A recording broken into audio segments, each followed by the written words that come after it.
Para sa mga bata sa Grade 5 EPP na ipaliliwanag ang kahulugan at pagkakaiba ng produkto at serbisyo at natutukoy ang mga taong nangangailangan ng angkop na produkto at serbisyo.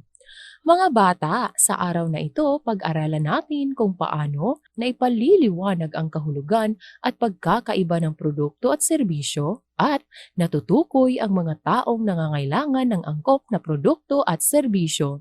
Mga bata, ang gawain ninyo pagkatapos ng leksyong ito ay isang written activity.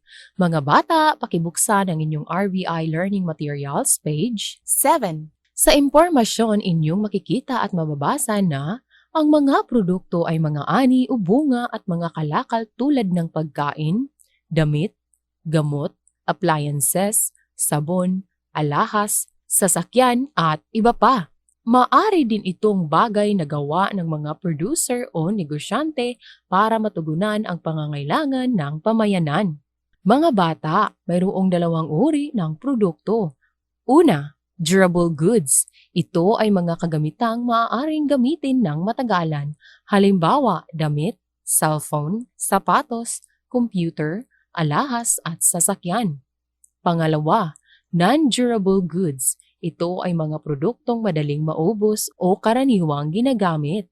Halimbawa, pagkain, diaper, inumin, lapis, sabon at papel.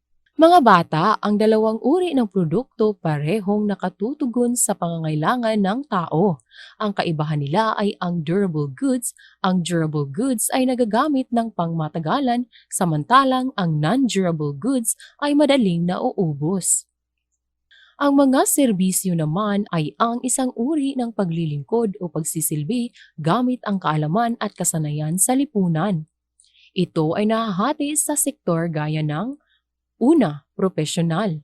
Ang mga taong nagbibigay ng serbisyo sa sektor na propesyonal ay kailangang makatapos ng kurso sa kolehiyo at makapasa sa board exam upang makakuha ng lisensya para makapaglingkod sa professional service sector, halimbawa, guro, doktor, nurse at abogado.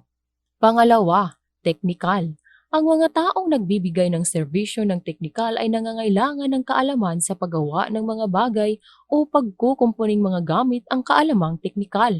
Halimbawa, computer programmer, electrician, auto mechanic at aircraft mechanic. Pangatlo, may kasanayan o skilled. Ito ay serbisyong nangangailangan ng kasanayan sa paggawa. Halimbawa, masahista, karpentero, barber, pintor at yaya. Mga bata, ang serbisyo ng bawat sektor ay tumutugon sa pangangailangan ng pamayanan. Ang propesyonal ay sektor na nagbibigay ng serbisyong propesyonal. Ang teknikal ay nagbibigay ng serbisyong may kinalaman sa kaalaman sa paggawa, habang ang may kasanayan ay mga serbisyo na may kinalaman sa kasanayan sa paggawa. Bawat tao ay may pangunahing pangangailangan ng produkto at serbisyo na naiiba sa bawat isa. Anuman ang estado sa buhay ay may nakalaang pangangailangan ng produkto at serbisyo. Ito ay kailangan upang hindi maging mahirap ang pangangalaga at pamumuhay.